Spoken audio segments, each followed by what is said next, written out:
Mini episode 955 of the FDH Lounge is brought to you by Sportsology, delivering unconventional columns and webcasts about sports, TV, music, movies, and more. Follow them on the web at sportsology.com. The FDH Lounge. You want to schedule your life around it. A long time ago, on a gloomy, wet Cleveland spring night, two men stand alone amidst the late-night drizzle. Their voices echo across the vacant station parking lot as they debate the merits of the great American radio show that have been missing for far too long. On that night, an idea was born. That idea became the FDH Lounge.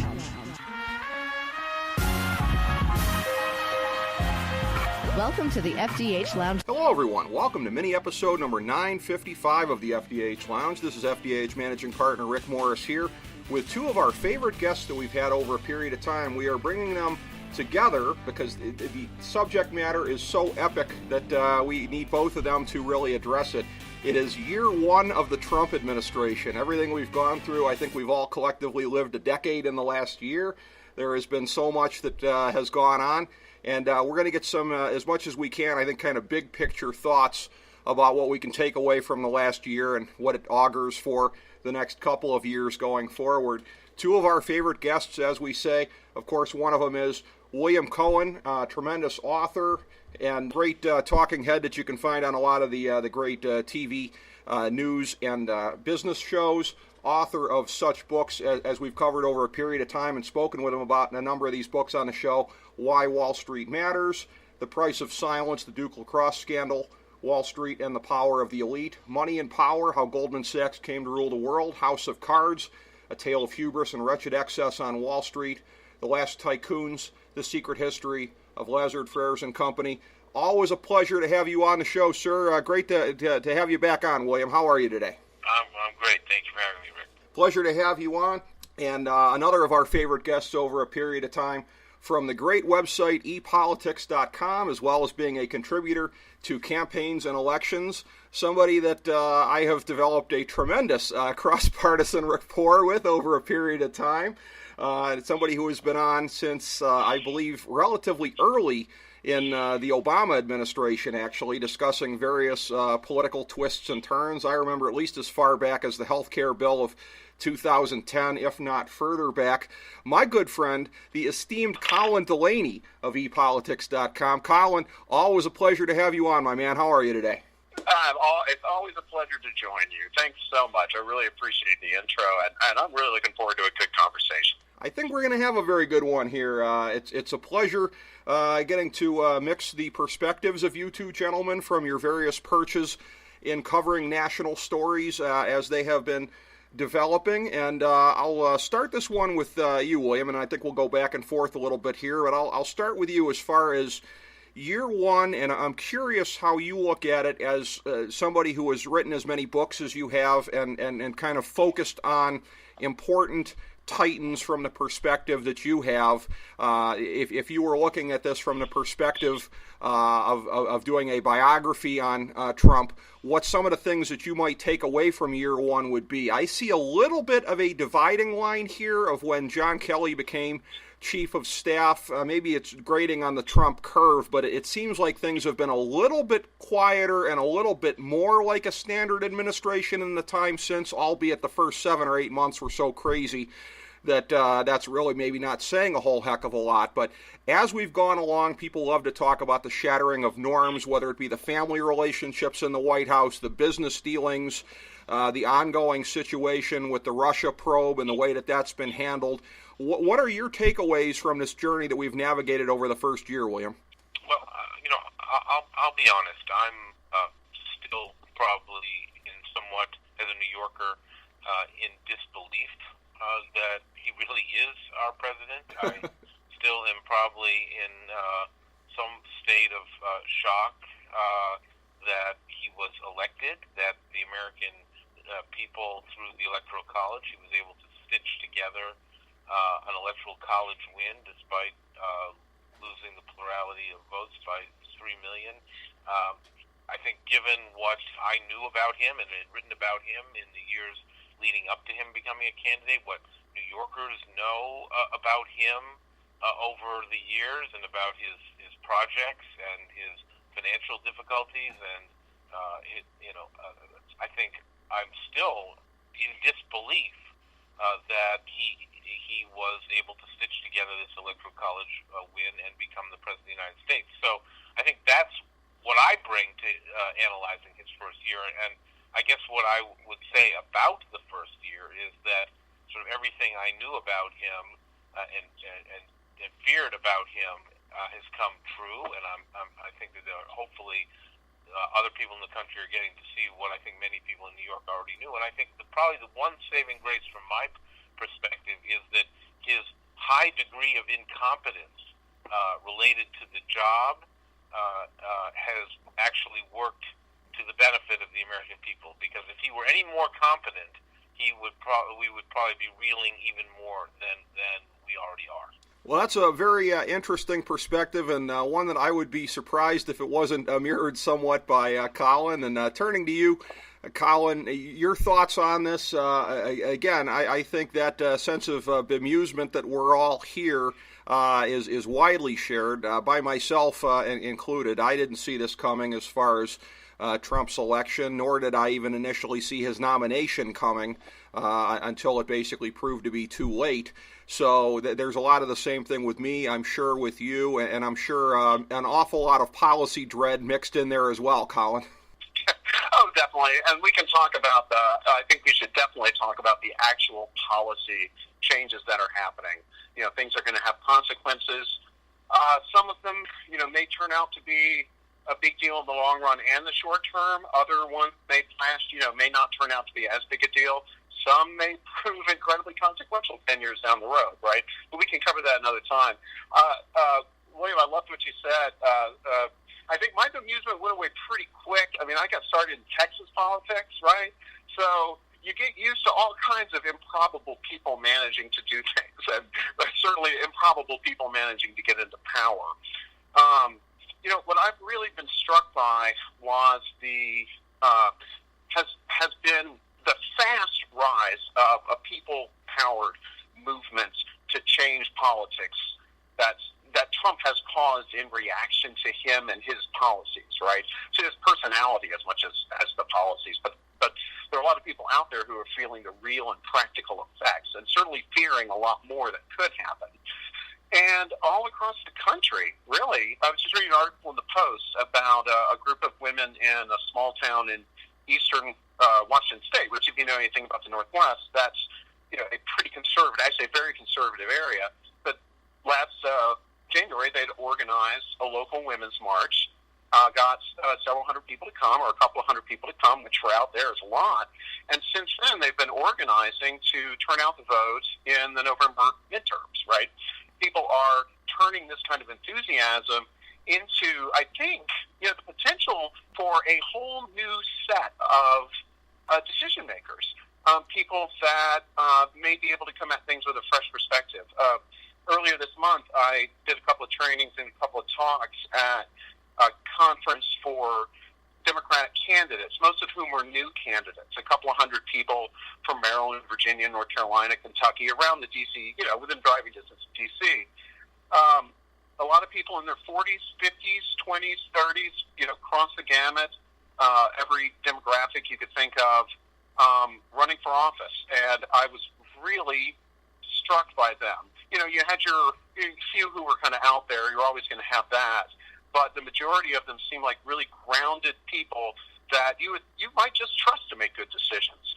So there may well be a long-term change lurking right below the surface that Trump set in motion. Well, I want to follow up on that with you, Colin. I'll start this round with you because of what you said there. There was an article that I had read just within the last hour, actually, on Politico that was actually kind of reinforcing an impression that I already had. And this is one of the stories that, unfortunately, the media has not really talked very much about. We pride ourselves on the show on spotlighting things beneath the surface a little bit, and that being that this animal that has been talked about in many different administrations actually seems to be happening here. The concept of cabinet government. You go back to the Nixon or the Carter governments, and the cabinet secretaries would be PO'd, that it was kind of a top-down kind of a thing. But the funny thing is that what William had referred to as far as the incompetence, the disinterest in policy, it's turning loose the cabinet members to go out there. And again, you and I, Colin, I know broadly speaking, would from our past conversations, I have very little doubt how much we disagree on the rightness of this and of taking a different approach on some of these things here. What I might call reforms, what you would call sort of smashing the system.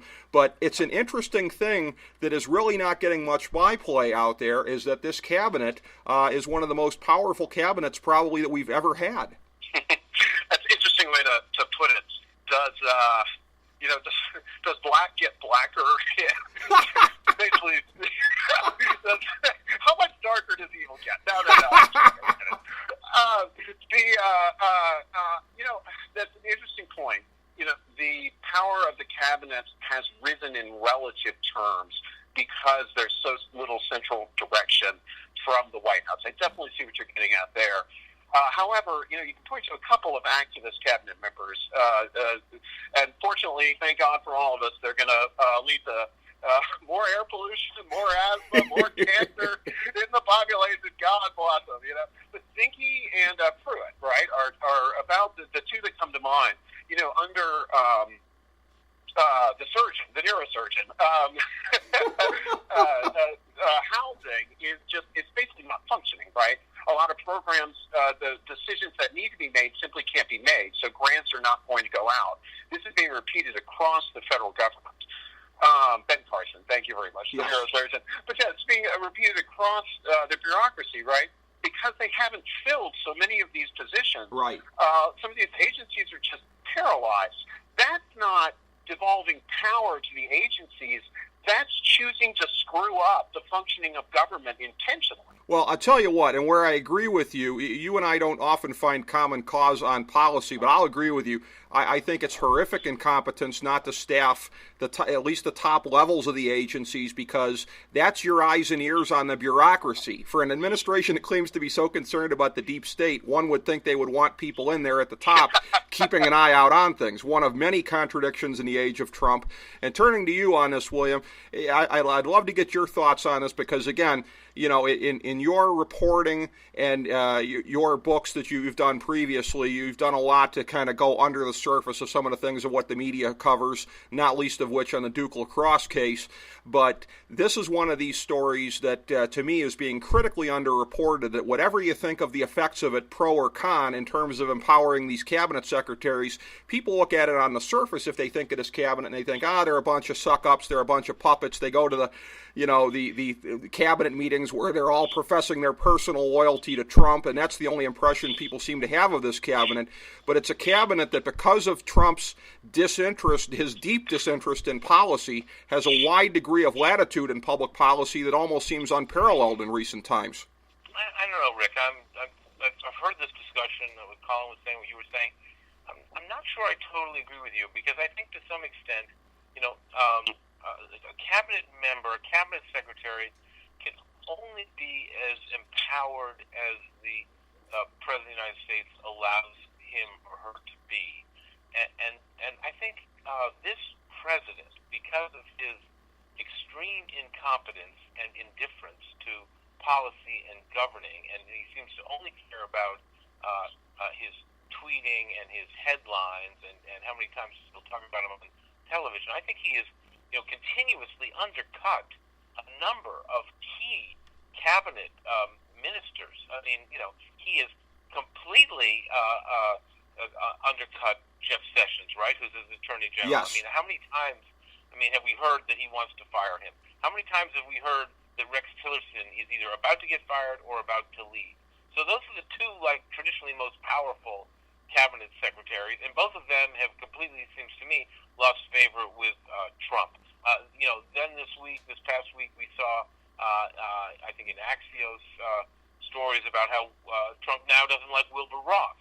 Wilbur Ross is falling asleep in meetings. He hasn't been tough enough on trade.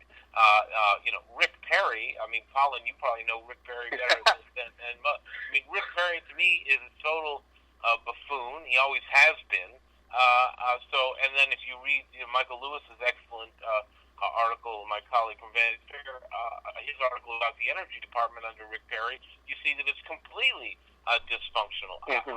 I do think that perhaps, Ryan Zinke, as Interior Secretary, has probably been more damaging because, therefore, I guess, quote unquote, more powerful because he's, been able to allow for drilling in the Anwar. He's, I guess, allowed for drilling to take place on all the coasts of the country.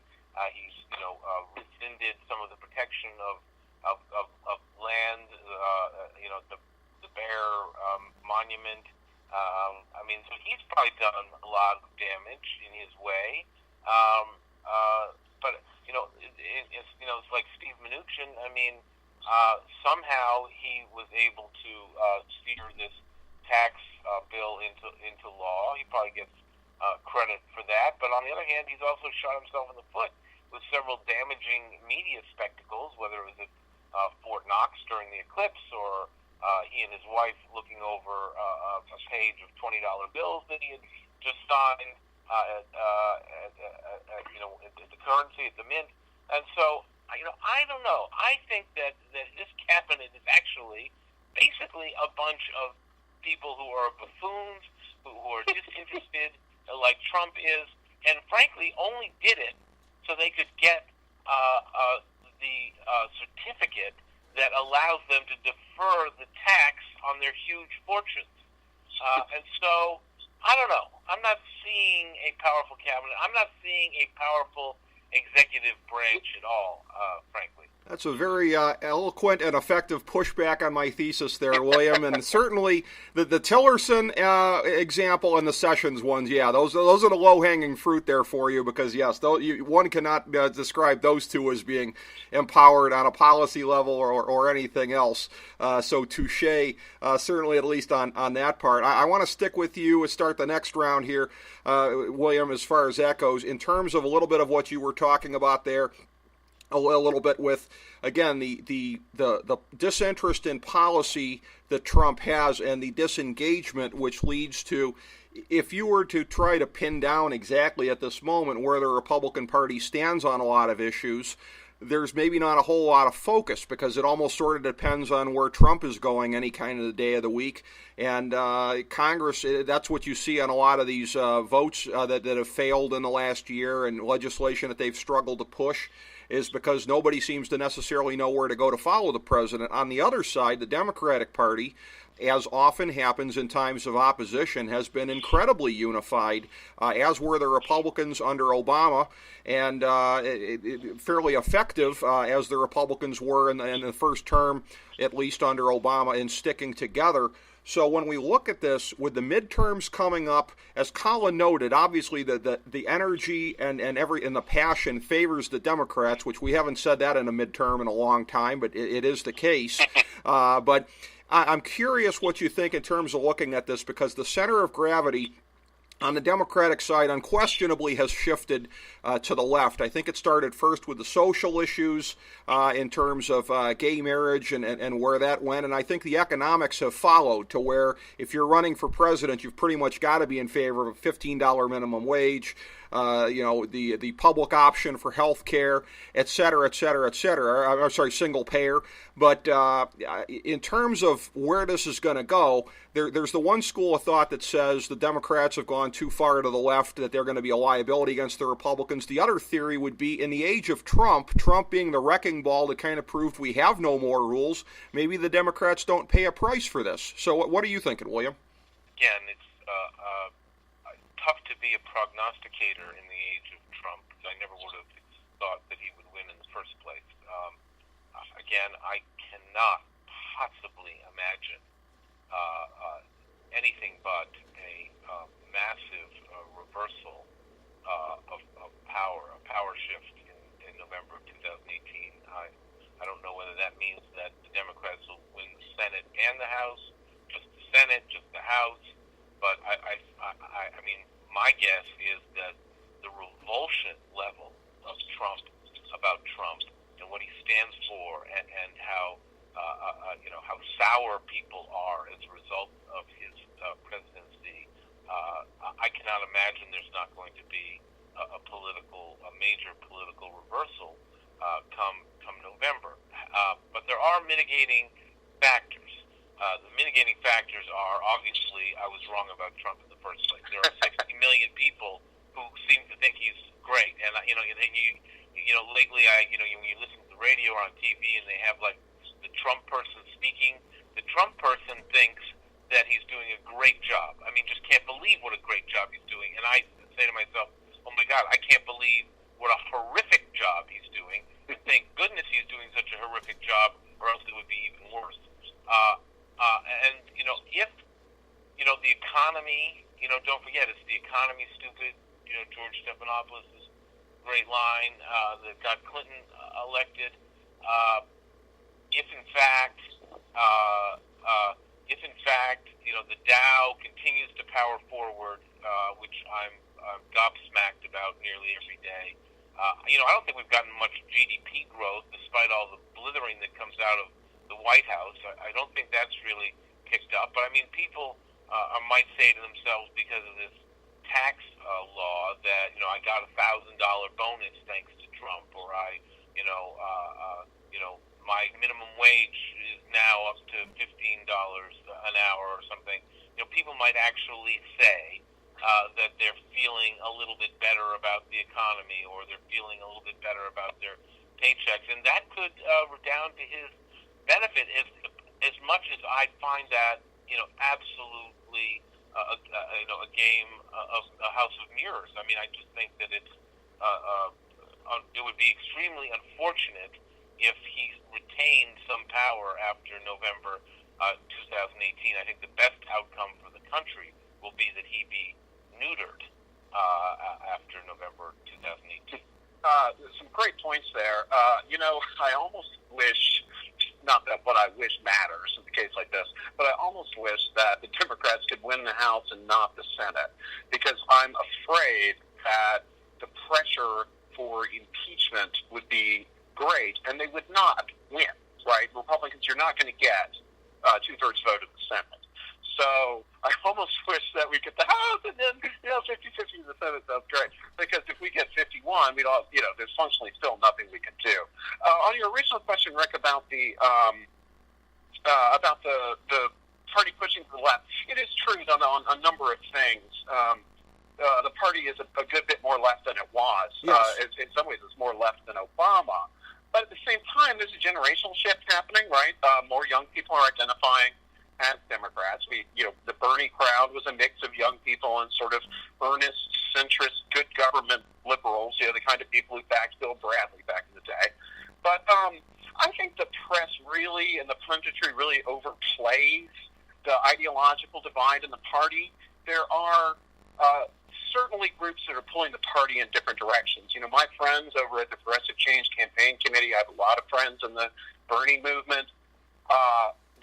I think that they make more noise than they have influence on who's actually going to get elected. The House is going to be, it's 435 individual races. And like I said earlier, I had the chance to talk to a few of these candidates and a lot of staff. And they're going to run local races based on who they are and their issues. So it's useful to talk about the overall policy shift. But I really do think that a long-term change that we cannot overlook and downplay is people are running for city council now who are going to be senators in 10 years. The Republicans have remained unified. Basically, they've circled the wagons. If you recall, there was a memo that got circulated back in, it was 2012 or 2016, that was basically, this was the last election when the dwindling white conservative minority could hold on to power. So, it was very important that Trump win. There's a circle the wagons mentality over there. They're defying so many of their own norms that I cannot imagine that they have to pay a penalty. I mean, think about Franklin Graham, right? Who, his father, Billy Graham, pastor to the president, and here he's giving Trump a pass. Jerry Falwell Jr., faced a near revolt at Liberty because of his, supporting Trump. He gave Trump a pass on all the moral stuff on the tape, the the grab 'em tape. So, if you are a young conservative, a young Christian conservative right now, the Republican Party is not offering you a positive vision. They're associating you and your leaders with men who might molest your sister. Wow, that's a strong take. But well, listen, I'll tell you this: as a Midwestern social conservative, look, I roll my eyes at the same things you're talking about right there. I love Justice Gorsuch. I think he's a tremendous justice from my point of view. But I roll my eyes at all the ring kissing about how God Trump has delivered us all this stuff. I hear you on that, Colin. I think that's ridiculous as well from the religious leaders. I also have a more cynical take on what you said about the generational shift. That being from my old man screaming "get off the lawn" perspective. I would say millennials think money grows on trees, and I would think that might explain some of that. But on economics, have you talked to any millennial veterans lately? Because there are a lot of them. Okay. And there are a lot of them walking around D.C. right now. I see fit young men every now and then on artificial legs. So there's some millennials out there who don't think money grows on trees, man. I will exempt veterans from any negative critique I ever make of anything. That's why you got me there. I will never say a bad word about the. Yeah, way to punch me in the soft spot there, Colin. But there you go. Stand up for the kids, man. Exactly. Well, I'll start the last round here with you, which is actually on the subject of economics and of where we're going. William touched on it before briefly, which is the way the economy's going. People are going to be looking at their paychecks this year. My sense is kind of multifaceted on this. I think Trump is a moron for bragging about the stock market. There's a reason presidents don't do that, because when it goes south, what do you say then? So I think it's idiotic, but I think to some degree, again, you and I will disagree about whether it's a deleterious thing or not, but Trump has certainly set a deregulatory tone in the first year. I think that's unquestionable from any perspective. I think that has had something to do with some kind of unleashing. I think the tax plan will probably go further. We may very well be having a bubble. I agree with William, and I think the stock market's a bubble right now, but I think 2018 is going to be a pretty hot year. I don't think it's going to be set, all things being equal, right? If Trump can refrain from nuking North Korea or anything like that, I think it's going to be a hot year, maybe the hottest since 2000, which isn't saying much because we've had a pretty low growth 21st century so far. But if we have that kind of a year, what does that do to the projections about this kick in the crotch that Trump and the Republicans are supposed to get in the midterms? Well, let me get in my cheap joke for the night. We know it's going to be a hot year because 3 of the last 5 years have been the hottest on record up to that point. How about that? You're nothing if not predictable, my man. Good one. That was good. Give us some credit for that. Stand on message, man. Seriously, the economy is ticking along. It's possible that there is some effect. I think it would be functionally impossible at this point to quantify any effect from any regulatory change. You think about like the offshore drilling, for instance. It will be years before anything's permitted. It'll be years before anything's drilled. All those rule changes are going to get held up. Often, their incompetence is going to show. The cabinet members' incompetence is going to show when their orders get shut down because they violated some, obscure piece of federal rulemaking, right? But as far as the economy broadly goes, the world is hot right now, right? Europe is up. European economy is doing a half point better than it had been. Asia's bouncing along. China's slowing down over time, but they're still growing at, high single digits. So regardless of what happens at home, the world economy is still moving. If anything, in a year or two, the danger might be overheating. It's great that we lowered taxes, increased the deficit, which will push up interest rates. It's a really smart decision to do right now, yeah. But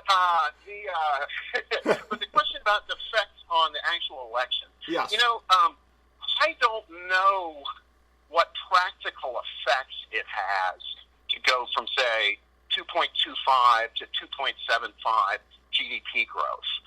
Right now, unemployment is already, as it's measured, is already low. We know that there's a lot of underemployment and that kind of thing still. But there are plenty of fields that are hopping, and there are plenty of people who, are able to put together a reasonable living, at least survivable living off of things like Uber and stuff like that than, used to be able to. So, I think if corporations should at some point have to raise wages because, if you're at 4%, they're going to be competing for the good workers in theory. So far, it doesn't seem to have played out in practice. But, things are going okay. When you survey people about their own economic prospects, they generally see like 2/3 positive, in that general neighborhood. I think people in general feel good about their own prospects. Many of them feel like the country is going in the wrong place, both on the left and right, because of their political views, right? But when you ask them about their own personal finances, they'll say they're doing all right. So, short version, an uptick in economics probably won't make any difference because a good economy is already baked in. The fact that Trump is this unpopular, with the economy ticking along as well as it's going, is remarkable. So, the one thing I do fear is if there is any kind of economic problem with the dividing line in the country as sharp as they are, that it might not take much to push some people over the edge. Fear does bad things to people, as we have seen in our own past. So this is not a good time for economic dislocation any more than the late 1920s was. Well, that's a very good point. Not that there's ever a good time for it, but sometimes they're worse than others. And to bring it around to you here, William, again, very few people, I think, know more about finance and the economy than you. So I'd be interested to get your thoughts on this and where we're going into this election because, again, particularly post-tax cut, Trump owns this economy.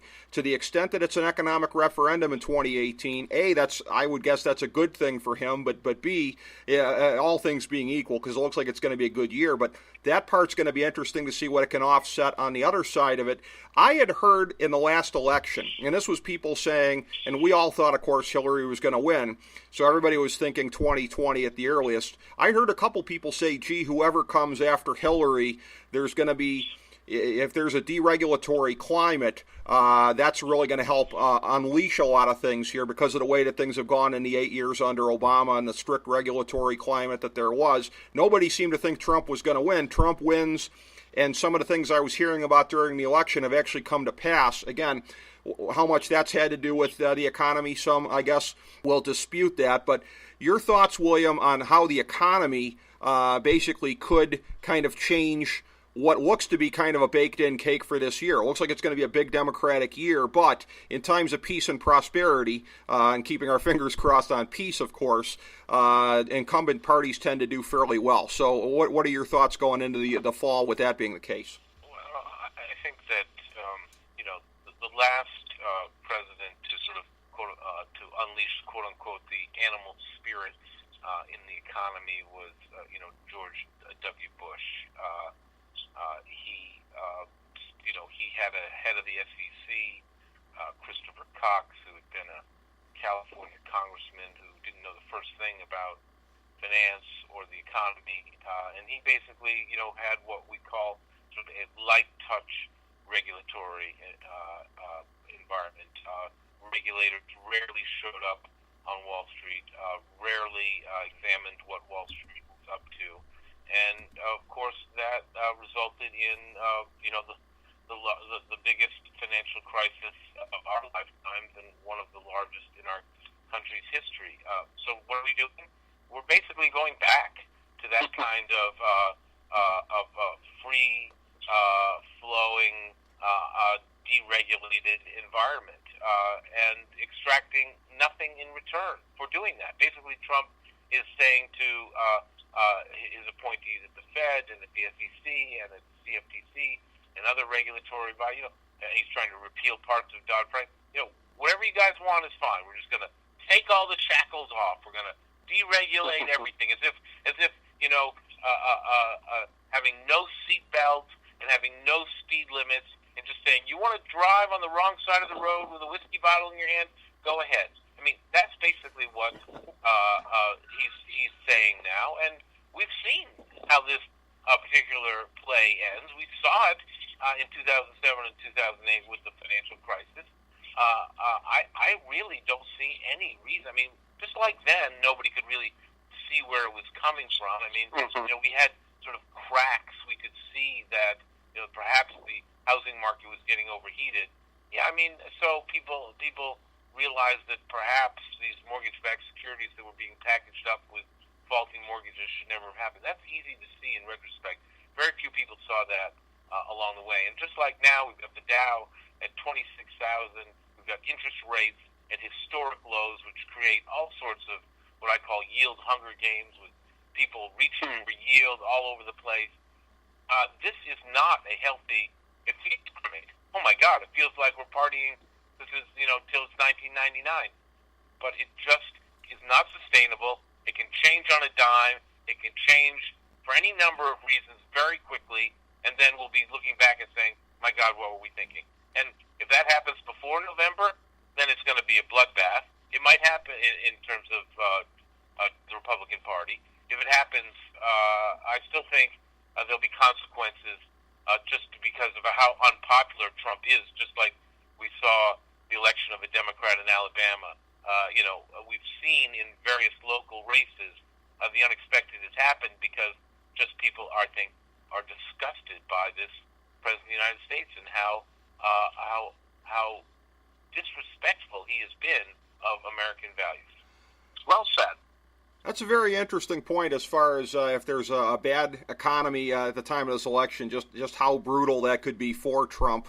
But that kind of thing, it generally needs to start happening by about spring or summer, I think, for that thought really to kind of take root by fall, because these perceptions can kind of take a while to change. But boy, if it did change in time, that's a very good point there, William. And again, one of a number of characteristically good points. We always enjoy having you on the show. Of course, you can check him out at William Cohan on Twitter or WilliamCohan.com. And all of the books that we mentioned previously, you can click through to available for purchase there, as well as at ePolitics and ePolitics.com for Colin Delany. William, thank you so much for being on with us again. Really appreciate your time, sir. Thank you. Thanks Colin, thanks so much, my friend. Great to have you back on. You brought a lot as always. Appreciate it. Oh, wonderful. Really enjoyed the conversation. Thanks so much. What a great panel with you two. I really, really appreciate it. Thank you for being on. Thank you, everybody, for tuning in to FDH Lounge mini episode number 955. As we bring the show to a close, we would like to extend our deepest gratitude to NBC, CBS, ABC, Fox, all Clear Channel affiliates, TNT, TBS, USA, UPN, Deadspin.com, YouTube.com, YTMND.com, MySpace.com, various blogs, Fox News, CNN, CNBC, MSNBC, IamBoard.com, Billboard.com, Google.com, ESPN, ESPN2, ESPN News, ESPN Classic, NBA TV, NFL Network, Sports Time Ohio, Athlon Magazine, Comedy Central, Cartoon Network, The Boomerang Channel, QVC, BET, The Spice Channel, Steno Notebooks, Manwich, Papermate Office Supplies, waitresses, strippers, bartenders, garbage men, janitors, microwave popcorn, the writers of The Office, Scrubs, Entourage, My Name is Earl, Oz, Metalocalypse and the Boondocks, Aquafina, and The Periodic Table of Elements.